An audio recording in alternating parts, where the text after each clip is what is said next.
Welcome home to USA Global TV and Radio, a place where dreams take flight, with authentic storytelling, diverse perspectives and meaningful conversations, where global stories unite and bridges are built beyond all borders. Discover world-class education, entertainment, hope and inspiration. Together, we're building bridges worldwide. Subscribe to our channel, USA Global TV. Download our app, USA Global TV. Be our guest or join our team. Visit usaglobaltv.com. Thanks to our founder and executive producer, Dr. Jacalyn Kerbeck. Music score by Yeffy Tang from Cloud Road Music. Voiceover artist Mike Porter. Creative direction by Paul Garcia. USA Global TV and Radio, your home for global connection. All rights reserved. This video and its contents are the exclusive property of USA Global TV and Radio. Unauthorized use, duplication or redistribution in any form is strictly prohibited.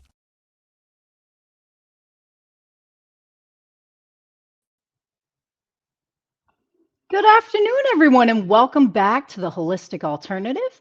I am Julian Mejia, and I'm so glad that you're joining us today. Our guest today is a dynamic presence in the world of personal growth, empowerment, and deep emotional healing. She's the host of the popular podcast, Girls Night.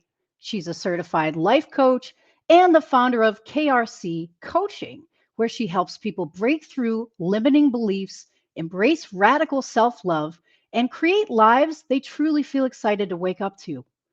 It is my absolute joy to welcome today's guest, Carley Doxtator, to the show. Carley, thank you so much for joining me today. Hi, Julian. Hi, everyone. I'm so excited to be joining you for the conversation. Well, thanks for being here and taking time out of your busy schedule to join me, and I appreciate your presence today. How's your day going so far? My day is good. It's funny because usually I work from home. Since I do have my own company, I usually work from home. But my sister actually had a baby a couple months ago. And so she had a bunch of doctor's appointments for him. So I ended up coming to her house to help out with the babies beforehand. So a little bit of an unusual day for me, but a great one at that, because I got to see my niece and my nephew as well. Congratulations on becoming an aunt again. That's so exciting. It's always nice to welcome new family members, right? Oh, always. It's always such a blessing. So can you tell everyone watching today a little bit about your background and how you got started in the world of coaching? Yeah, absolutely. So I actually wasn't in coaching at first. Outside of college, I started out in sales, which was something I never expected myself to do, just because naturally I tend to be more on the introverted side. When I was in college, I never would have been caught dead speaking in front of a crowd or trying to pitch something to another person.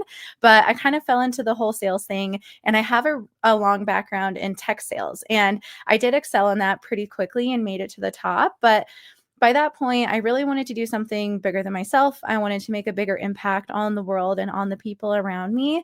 And this was something that just really came naturally out of kind of natural talents that I have. And so I started the life coaching business, and I also have the podcast to go along with it to really help make the biggest impact for people that want to make improvements in their lives. That's amazing. Here we are. No, that's amazing, because again, they're very different industries. So essentially, like, you saw the sales for what it was, right? It's unfortunately, it's a very materialistic thing, and you wanted to go deeper. So that's amazing that you brought that service to the world when, again, we're at a time in this world that's really needed. There's a lot of coaching needed and specialized coaching and stuff like that. So let's talk a little bit about your coaching stuff and, who's a good client for you. Yeah. So a good client for me, I do mostly work with women. I do work with some men, but I would say I work mostly with women, and anywhere from mid-20s to mid-30s, I would say. Anybody that's really just kind of in a transitionary period of their life, or they're really just getting to know themselves a little bit better. They're trying to step into their power a little bit more, because I think really that's something that a lot of us are aiming to do now. There's a lot of us that have been living lives that weren't really for us. They were what we thought that we should be doing, or because we thought we would find success with that, or because we would find financial gain from that, which obviously, like, hey, I came from sales. I was in sales for a very financially driven reason. So if you're in any of those transitionary periods where you're just wanting a little bit of help understanding your intrinsic drivers and why you want what you you want what you want and how to kind of get there a little bit smoother, then I'm the girl for you. That's what I can help you with. No, and that's such a great point that you bring up. There's so many people not living for themselves, right? They're either influenced by their family or they were pushed into some specific business that really didn't resonate with who they are as a human being. So, how do you kind of work through those challenges and kind of deprogramming individuals that have strayed from their true path? Right. Well, it's interesting because ever since we were kids, I think kids do a really good job of dreaming big. They want to be astronauts and artists and princesses and ballerinas. And then as we get older, people start telling us to be more realistic about what we want and to get something that's going to be a stable job, that's going to be a safe bet. But when you really look at it, I'm of the belief that when you do what you love, when you do what you have a passion for, then the money and the success is going to come naturally. And of course, no matter what you do, there's always going to be roadblocks. There's always going to be obstacles. There's always going to be some form of struggle. So you really get to pick what your struggle is. Do you want to struggle doing something that you hate, or do you want to struggle doing something that you love and that you have a passion for? So I think a really good example of this, of people, the paycheck coming after the passion, are people that are musicians, like artists. Post Malone is coming into my mind for some reason, but people like that, yeah, maybe they're the 1%, but those are the people that are the living proof of it. And so many of them are just the ones that didn't give up. They just gave their full force into what they loved, and then they made it. So that's the biggest thing for me. I think you first start with your mindset. And then I heard on a different show actually recently, somebody was talking about confidence. And we always think that confidence is such a huge part of making these big changes in our lives, or starting to do something that you really love, which true, it is a big part of it. But what comes before confidence, this is a really important step, is just the courage, because you're not going to have confidence about something new until you actually get into the weeds of it and you start doing it and you start failing and you start learning those lessons. But all you really need is the courage to take that first tiny little step, and then those little steps build competency, and then that competency leads to the confidence that says, hey, like, this actually was a really good decision for me. I think that's perfectly eloquently put. I think half the battle is showing up a lot of times and taking, like you said, that first step. And a lot of people, they have to dig really deep to do that. So you kind of hold their hand and assist them with getting through that step, essentially, right? Yeah, definitely. So it's the support aspect of it for sure, but also a lot of what we do is that subconscious mindset work, because the way our brains work, even when we logically want something or we logically know which step we should be taking, sometimes there's something in the background that's holding us back, or that's when the self-sabotage starts to come in. It's like when people want to lose weight at the gym, they know that they should go to the gym. They know that they need to do it consistently, but there's just something that ends up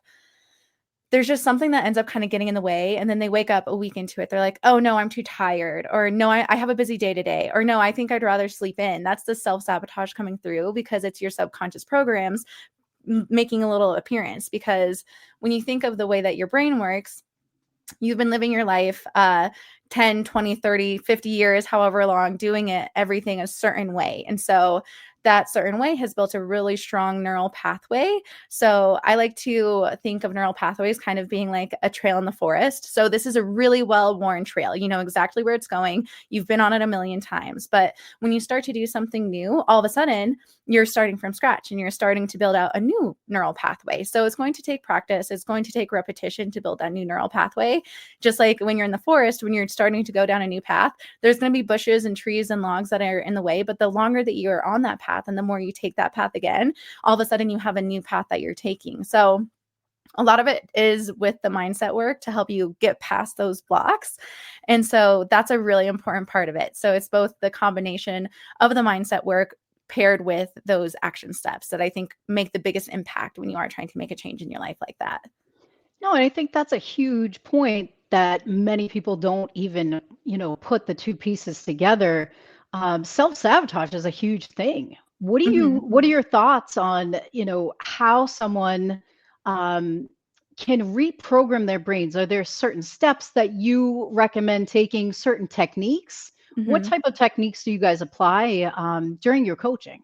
Yeah, absolutely. So I use a combination of EFT, which is emotional freedom technique, and also NLP, which is neuro-linguistic programming. So what neuro-linguistic programming says is basically that language kind of controls our actions and controls our thoughts, and that our thoughts kind of become our reality. So when you're able to change the thoughts that you're having, when you're able to change the language that you're using, then that's when you can make a really big impact. Because again, going back to your mind being like a computer, your thoughts and your language is the programming behind that computer to help reboot it into a new space. But a combination of those, and then emotional freedom technique on the other side too, we're actually using these pressure points on your face, on your body, to help rewire your brain a little bit faster. And emotional freedom technique really focuses more on the emotion that you're feeling, and the goal of it is to bring you to a more neutral place for those really intense emotions that we feel that hold us back. So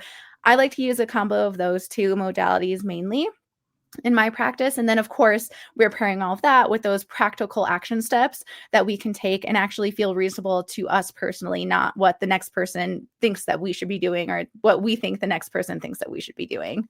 I hope that made sense. No, that makes perfect sense. And, furthermore to your point, how does trauma play into a lot of people's actions? Have you seen that personally Mhm. with some of your coaching? Oh, yeah. I feel like when we have traumas kind of run the show sometimes, right? If you have not taken the time that you need to actually address the traumas that you're having, then there's going to be those residual things that happen in the background.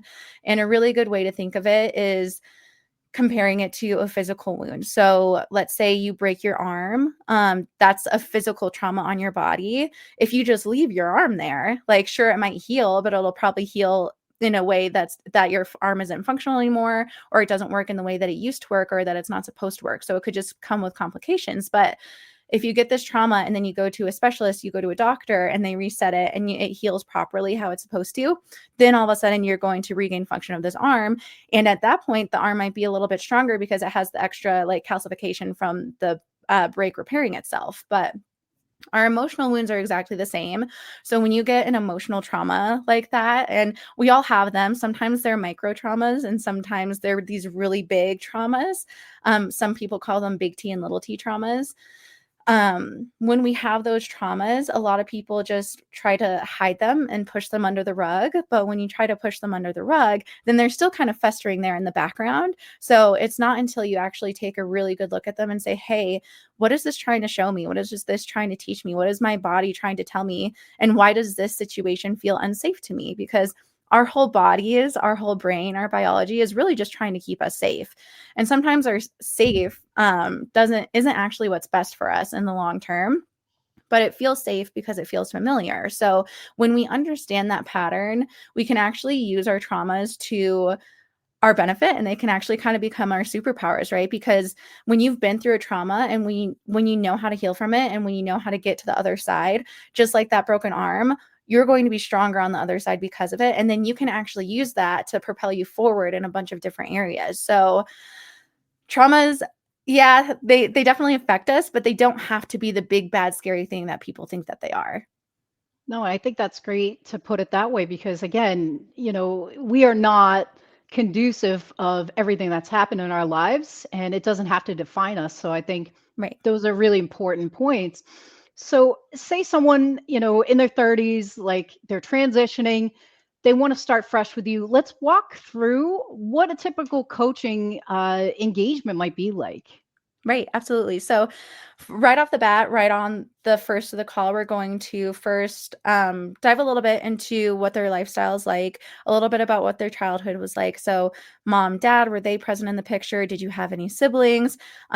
Maybe if there was any alcohol or drug abuse, just questions like that. So we can get a baseline of, hey, like this is your experience. These are things that affect us all, right? I'm a middle child. That affects me. I'm going to have different experiences than my older sister did and my younger brother did, even though we were in the same family. So all of those little things matter. And then we're going to focus in on why exactly you want to make a change and what that change is. And even if you don't specifically know what the change is, that's okay. We'll figure it out because we'll kind of get to the center of it. And then we'll dive into those things that are holding us back, right? because those things that are holding us back are the things that we kind of want to get rid of, right? We want to address them so that they are no longer holding us back, but instead propelling us forward. So when we're in the session, we'll dive into those. We'll do a mix of the EFT, of the NLP practices to get to the root of it, to clear it out and to put in new, better thoughts and new, better behaviors. And then we'll move over to the more practical steps that we can take. So I'll use a podcast as an example. Maybe when we want to start a podcast, a really good practical first step that we can take once we get all the fear of starting a podcast and all the fear of putting ourselves out there and the rejection and the fear of it not succeeding, all of those things, once we're able to address those things, we can say, hey, what is the very first thing that we can do to actually start this podcast? And that in itself can feel really overwhelming because most people go to, and I felt the same way when I started my podcast. I need to get all the equipment, or I need to get the editing software, or I need to get a podcast studio. And all those things seem like really big investments. They seem like really big lifts, especially when you're first starting out. So I always like to think smaller. So we have a big picture idea of what we want for our lives, but we want to think as small as possible in the tiny little steps that get us there. So with the podcast example, well, maybe instead of buying the equipment, you can just record the intro on your phone in the voice recording app, or maybe you can just write it in your notes, or maybe you can just get in front of your camera real quick and see how you feel with the camera recording you. All of those little tiny things that just help prepare you and help prepare your nervous system for what the real deal is actually going to feel like. No, that's amazing. And I think a lot of times, to your point, people psych themselves out, right? They see Yes. the whole picture and they get overwhelmed and they're like, all right, where do I start? So Yes. you try to break it down step by step and guide people so that Mhm. you're essentially forming smaller goals that are attainable and then kind Mhm. of elevate to the bigger one. Is that correct? Yes, 100%. You summed it up perfectly. Another example of that, I'll just go back to the gym thing. And this is something that I dealt with personally in my life recently. I used to be way more physically active than I have been recently. And so I was going through all this guilt and all this regret and all these like hard feelings of why have I not been doing this anymore? So I dealt with those. And then I realized once I actually started going back to the gym that the old routine that I was doing just wasn't working anymore. It was too intense for me. I felt like I didn't have enough time. It felt too hard, even though it was something I had already done in the past. So something that I did, I just pared down what I was doing a lot more. So instead of doing 7 exercises, I was only doing 4. Instead of running, I was walking. So I just made it a lot more attainable for me in a way that felt like I was giving myself easy wins. Because when you show yourself those tiny little easy wins, you can surpass it. You can do more exercises if you want to one day, if you're having more energy. But when you give yourself those little wins, those are all little signals to your brain and to your nervous system that, oh, all of a sudden this is safe. Each win is another step towards safety with your brain and with your nervous system. So the more wins that you can give yourself, the faster you're actually going to get to the finish line. No, that's great. And a lot of times, we don't even understand why we're having that anxiety. And maybe there is Mhm. a higher message on the back end. Maybe it's like, hey, I was doing too much and my body was depleting and I didn't even Mhm. realize it. So I think our body does, like you said, it's designed to protect us. Right. It's doing those small steps, even if it's like a percentage of what the end goal is, to Right. at least just get it started, right? Mhm. Oh, yeah, to just get it started, I mean, even if you're getting 0.1% forward, that's still 0.1% forward, and it's still farther than you were the day before, and I know that sounds really cliché, but that's how real success is built, and I think we've been kind of conditioned with social media and with TikTok and with Instagram, where we see all these people blow up what seems like overnight, but they didn't blow up overnight. It's the truth is that there's been so much going on in the background for years and years and years and years and years that we just didn't have the privilege of seeing. So Tate McRae, if you're familiar with her, she's a really good example of that, where she started off in a career in dancing. And then now she's this big famous singer that got discovered off of TikTok. But part of her spiel and part of her appeal is her dance skills. And so it's been literally years. She was dancing ever since she was a child. So that's not an overnight success. That's years and years and years of work that she's put in order to get to where she is now. And it's that compounding, it's almost like compounding interest. At first, the slope is going to be just really, really slight, but then all of a sudden it goes up like that once you reach a certain point. No, and I think to your point, a lot of times with social media and seeing things, looks are deceiving, right? Mhm. Everybody has their own story, their own struggles daily. And to your point, it takes a lot of time, energy, and effort to build to these points where you're even getting recognized on some of these platforms. So it's like Yes. no one has any clue or notion. They just feel that it's supposed to be automated. It's not. Right. It's Right. totally not like a realistic perspective Mhm. online, I think. Yeah, I totally agree. And to your point, I mean, we don't have the privilege of seeing all their tears. We don't have the privilege of seeing all the hard work and all the frustration that goes on behind the scenes. The only thing that we really get to see is the polished video that they put up afterwards. And I think a lot of creators have tried to do a better job of this, of bringing their authentic selves to social media. But even still, when they're doing that, it's still a video that they chose to share. We didn't get to see them break down to their husbands. We didn't get to see the way that their babies threw up on their shirt before they recorded that video. So then they had to go change to a different shirt, even though it is an authentic video. I mean, we don't get to see all those parts of it. And I think it's just really nice to remind ourselves that progress isn't perfect. It's never going to be perfect. It's always going to be up and down and side to side. And as long as you're doing just what you can that day and just a little bit better that day, then that's what really matters, is just keeping going and not giving up just because it gets a little bit hard. And I'm sure you can relate to this notion as well, right? Our best is going to change on a daily Right. basis, depending upon what we have going on, whether we're feeling okay or we've had a number of different traumas happen that day. Mhm. So, again, I think, being realistic about expectations and about real life, I Mhm. think that's probably a hard notion, probably for some of your clients or just the generalized public that come in and they're expecting like overnight they're supposed Yes. to be this new person, right? So, Right. how do you kind of perceive and bring it down to earth for some of these people that come in expecting to change the next day? Right. That is such a good question, and it's a little bit different for everybody, right? Because for some people that is a little bit more prevalent, the fear of that they're falling behind everybody else.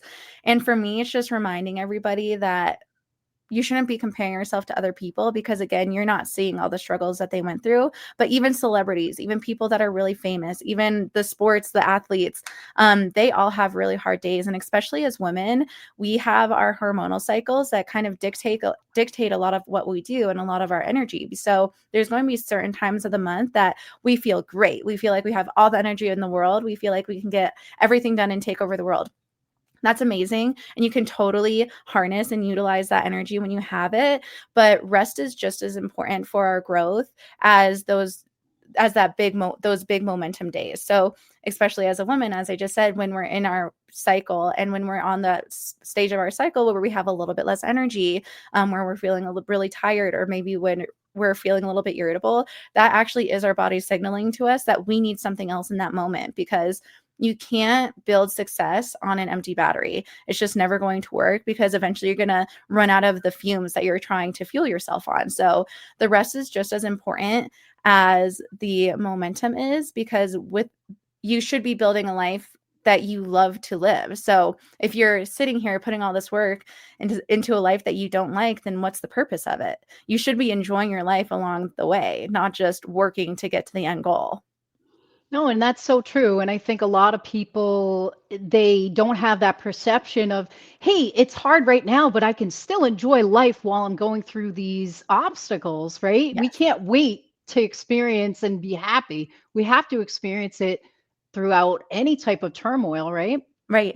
Right. And if you don't, if you're always waiting to experience happiness when you get to the end goal, you're never actually going to experience that happiness, because the end goal is always moving.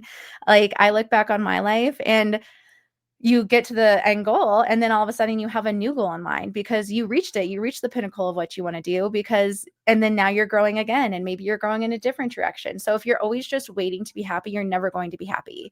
And that's kind of it's almost like, I think oxymoron is the correct word, is that if you're waiting for happiness, it's never going to come. But if you just choose to be happy now, then everything else is going to be so much easier. And that's so true. I think practicing gratitude and gratefulness too, that is like Mhm. we've talked, you and I privately and Mhm. on your show about frequency, right? That Yes. changes different frequencies of, Mhm. and we talk about the law of attraction. You attract Mhm. what you put out. So Yes. can we let's talk a little bit about that. And I know you're very versed in that subject matter as well. What are your thoughts on frequency and putting out, and getting what you put out? Yes, absolutely. I love this question because I think it is so relevant because the energy of what we put out, we are energetic beings. I 100% believe that. When you think of our little atoms that we're made up of, at least when I was in school, it was still the model where it was like the one center like molecule surrounded by the other little molecules, kind of like how we look at the solar system, but our atoms aren't actually like that. I think it's like 99.9% of an atom is just empty space. And it's not even a solid like circle like we picture it as. It's actually just like this ball of energy that's moving around. And so we are literally energetic beings, and we naturally pick up on the frequency of the people around us. And so the best way to put it is that people have a bullshit detector. They can tell when you're lying to them, and people can pick up on the frequency that you're putting out, and so can the universe. So when you're sitting here just begging and pleading for all these things to happen, that's the energy that you're actually in. You're in the begging and pleading energy. So you're going to get more situations that make you beg and plead. But when you stop, you pause, and you decide to be intentional about how you're spending your time and how you're spending your energy, the universe is going to send you more of that. And it's kind of frustrating because when you're in those moments, when it feels like you need something, then that's when you want it to come through. But I was actually listening to someone else talk about this, and she was talking about it in a financial sense. She was like, the people that always have the most money coming towards them are the people that need it the least. And it's so funny when you put it that way, but it's so true because they have come to a neutral point when it comes to money. And so the money just loves to flow to that person because there's somebody that already is attracting the money. And so that's something that we work on a lot too, is getting to that state. And if you want to be somebody that's making more money, for example, but you don't have that much financial income right now, that's okay.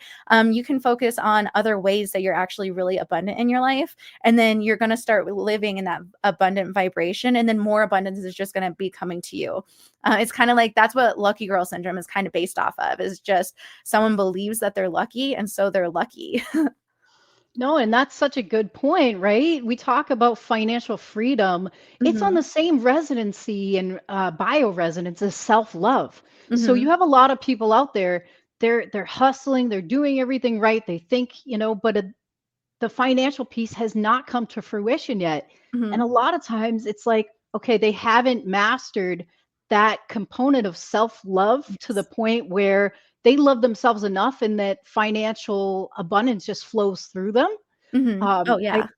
I feel like that's a huge roadblock I've seen in the holistic realm too, when people talk about financial disruption or not coming to fruition for their financial piece.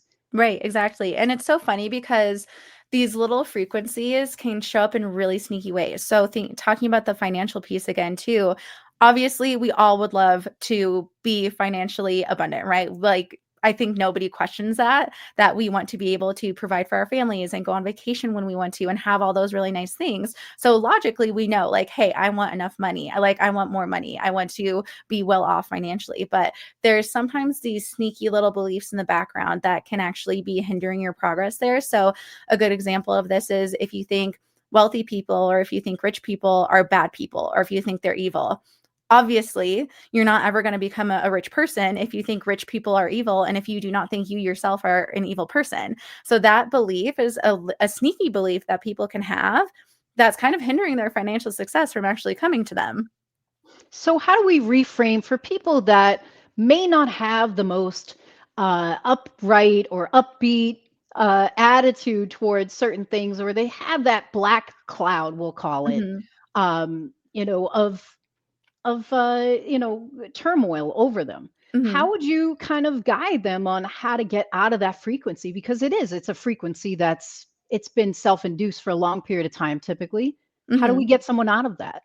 Yeah, that's a great question. So, and we've all been in that spiral before, right? Where just one bad thing happens and everything else starts to just everything else starts to break, right? When it rains, it pours. My favorite thing to do, and this is something you can do in a very practical way, and it's something that I actually read from Abraham Hicks, and it's called a gratitude spiral. So I literally, when I feel myself going to a really dark place, and this is something that can be maybe it's just a day long thing, but I literally look at my hand at the palm of my hand. And I'm like, wow, I'm so grateful that I have fingers that I can pick things up with. I am so grateful that I have a body that I can move around with very easily. I'm so grateful that I'm healthy. I'm so grateful that I actually have food to fuel my body. I'm so grateful that I have a roof over my head so that I'm not out in the cold. I'm so grateful that I have friends that check in on me. I'm so grateful that I have dogs and a cat that love me. And then you can get bigger. So I'm so grateful that I have running water. I'm so grateful that I have heat in my house. I'm so grateful that I have covers on my bed. And it's so easy once you actually start looking at those positive things to find so many things to be grateful for and to feel positive about. And the good thing about this and why it's such a great, easy fix to do right off the bat is because you cannot have two conflicting thoughts at the same time. So you cannot sit there and think about all these grateful things that you're grateful for and at the exact same time be mad about something else. And so it's an instant mood lifter for when you're going down that spiral. And then long term, I would say we do just focus on the thoughts that we're having. And so we all have them. We all have negative thoughts pop into our head. But when you catch yourself and when you start being aware of the thoughts that you're having, something that I really like to do is to pause and stop myself from the negative thought and to instantly think of 3 things that are positive instead. So maybe you're somebody that struggles with body image issues and you catch yourself saying, oh God, I look so fat in this dress. That's a negative thought. It's not a helpful thought. So pause yourself and say 3 positive things that's related to that topic instead. So you know what? Instead of saying that you feel fat in that dress, you can say, you know what? I'm so grateful for the way that my legs look in this dress. Actually, I think my legs look great. I'm so happy about how I look in this color. Like this really is my color. Or you can even say something like I always get complimented on my eyelashes. I know that I have really pretty eyelashes. And so I'm like, and you know what? Like my eyes look amazing today. Just 3 things like that. That instantly starts to rewire your brain too. So instead of thinking negative thoughts automatically, you start to look for those positive features for that topic instead. And again, it's going to be a journey. It doesn't just happen overnight. You don't just have one positive thought and you're just suddenly a super positive person. It does take practice, but the more that you're able to catch yourself doing it, the faster that change is going to happen. That's amazing. And, from a cognitive neuroscience perspective, exactly what you're stating, it really rewires your brain patterns to stop thinking these things when you're Mhm. adamantly, monitoring them, right? And Mhm. making sure that you're trying to engage with positive thinking and positive thoughts. So those are all really powerful things. And I think you're an amazing coach, and anyone that engages with you would be lucky to have you. And how do you actually bring some of your coaching into your podcast? Let's talk about your podcast for a bit. Yeah, absolutely. The podcast I love. It's definitely one of my babies. But the podcast is, I mean, every single day, either I do solo episodes and I do episodes with guests as well. Obviously, Julie was actually everybody is listening who is listening. Julie was a guest on my podcast and her episode was amazing. But it's so cool because I get to have all these different people on and different perspectives for how to just have a better life for yourself. So Julie, you've come on recently. I've had a hypnotherapist come on who focuses on burnout for executives. I had a fertility doctor come on recently, and she takes more of a naturopathic approach to fertility rather than focusing on IVF treatments. So there's all these different ways that you can look at a problem, and there's just a million different solutions. And from a personal standpoint, that has been so powerful for me to experience because it shows me, hey, just because we're taught one thing doesn't necessarily mean that that's actually the right way to handle things. And it might be different for me, it might be different for someone else. But if you're one of those people that's feeling like, this doesn't feel right. This doesn't feel like it's what I'm supposed to be doing, but everybody else keeps telling you that you should be doing that thing. It is okay to be the only one, and it is okay to be standing by yourself a little while because you know your body best. And there is always another path if you don't like the one that you're on. Um, No, sorry, go ahead. that's amazing. And you've had some beautiful guests. You've had Sherry Bennett and Yes. Allison Murden. So you've had some Yes. wild and beautiful people on the show. So it's a nice collective of different types of women from different backgrounds. So Yeah. that's a beautiful thing. And I've always felt like, me personally on your show, like very comfortable. We had a deep intellectual conversation. Everything flowed smoothly. I've been on other shows where it's just like chaos, so Yeah. you really bring your concept of healing and positivity and calm and peace to your show as well. So Oh, I just thank want to you. congratulate that. It was an amazing experience. So I had a really positive experience on the show. So thank you. Thank you so much. I appreciate that. Yeah, Sherry, they all have been such amazing guests, and I'm honestly so grateful for every single woman, and I've had male guests too. I'm so grateful for every single person that has been on the podcast because they do bring such unique perspectives, and it's just so cool to see all these different people out in the world doing their thing and making amazing things happen with what they're passionate about. So that's the biggest thing that's cool for me is that, wow, there's just so many people doing incredible things that I never would have had the opportunity. Like with Allison, I never would have had the opportunity to speak with her or with Sherry if it hadn't been for the podcast. Or with you if it hadn't been for the podcast, which I'm extremely grateful for. Well, you do a wonderful job with everything. And I can't believe that the 40 minutes has almost flown by. Oh We're my down goodness. to our last few minutes. So if anyone listening and watching today, if they want to get involved, they want to be a client in coaching, they want to support your podcast, let's talk a little bit about how they can do that and how they can get in touch with you. Yeah, absolutely. So I do offer one-on-one coaching, and because we're going into the holidays, which can be stressful on a normal day, and if there's stuff going on in your life, it can be even more stressful. So I do have a sale going on for my coaching. It's 30% off. The code is Slaybell, so SLAY, like slay the day. SLAYBELLS 30, so 30. That's the code to get the 30% off on the coaching sessions. I also have an email list that you can sign up for. And when you sign up for the email list, you will get a free download. And that free download is one of my favorite things that I've ever created. It's the 3 secrets to creating magnetic energy right now. So I have some tips and tricks that you can do to just instantly shift your energy a little bit when you're in those blasé moments or when you're feeling down on yourself. So that's one of my favorites. You can sign up for the newsletter, which I send out a monthly newsletter. So I'm not inundating your inbox because I know that can get a little bit overwhelming as well. And then I'm also on all of the socials. So if you just need a little bit more time getting to know me, getting to know my content, then you can find me on Instagram, TikTok, YouTube, Pinterest, LinkedIn, and Facebook, all at KRC Coaching as well. And yes, this is my website. So when you go to krccoaching.com, you'll see the pop-up for the free download. And then when you go to get started, that's where you can sign up for your coaching. If you do want to have if you want a little bit of one-on-one time with me before you actually commit to coaching, I do offer a free breakthrough call as well. So that's 30 minutes where we can start the process together and you can decide if it's a good fit, if we vibe well together, because I think that matters too. When you're picking out a coach, you should definitely be with somebody that you feel comfortable with. So that will be found on the Get Started page as well. That's amazing. We appreciate everything. You're such a breath of fresh air. I hope everyone connects with Carley, whether it's to support a beautiful show or her amazing coaching. Carley, thank you so much for taking time out of your busy schedule to be with us today, and we appreciate having you. Yes, thank you so much for having me. This was great. Thank you so much. Take care. Have the best day. And thank you guys for tuning in to USA Global TV and Radio and the Holistic Alternative. We'll see you again in another few weeks for another beautiful guest. Have a wonderful day and be kind to each other. Take care. In a noisy world, true connection begins with listening. Elevated listening transforms every conversation in just 5 simple steps. Pause and breathe. Set your intention. Listen with curiosity. Reflect back. Agree on one next step.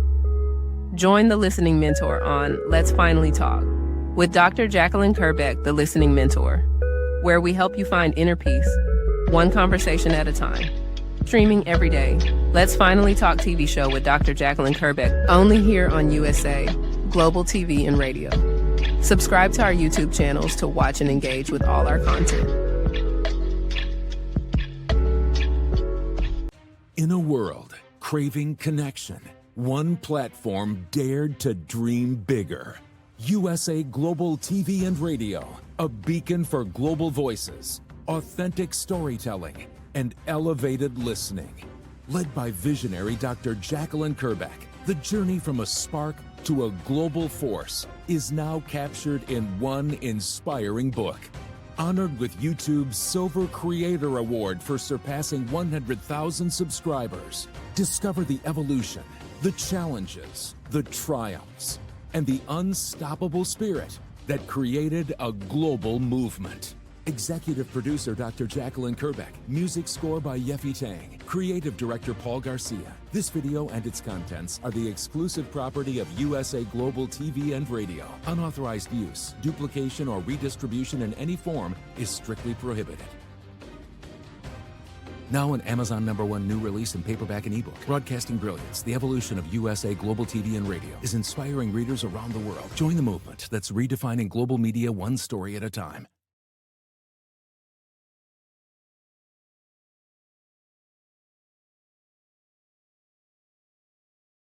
Thank you, viewers and listeners of USA Global TV and Radio, for joining us today. We're honoured to have your time and attention as part of our global community. At USA Global TV and Radio, we believe in the power of authentic conversations, meaningful connections, and creating a world of possibilities together. Want to be part of something bigger? Join our team of elevated listeners at usaglobaltv.com, a space where your voice matters and your ability to listen transforms relationships. Stay connected with us across all our platforms for thought-provoking discussions, expert insights, and empowering stories. Subscribe to our channels at youtube.com/c/USA Global TV. Follow us on social media and explore the endless opportunities we're creating for growth, learning, and inspiration. Together, we're not just broadcasting, we're building bridges and changing lives one conversation at a time. For inquiries, contact us at info@usaglobaltv.com. Music by Johnny Dies. Produced by executive producer and director Dr. Jacalyn Kerbeck. Voiceover by Mike Porter. Creative direction by Paul Garcia. All rights reserved. Copyright 2025. Visit usaglobaltv.com to view our full terms and conditions.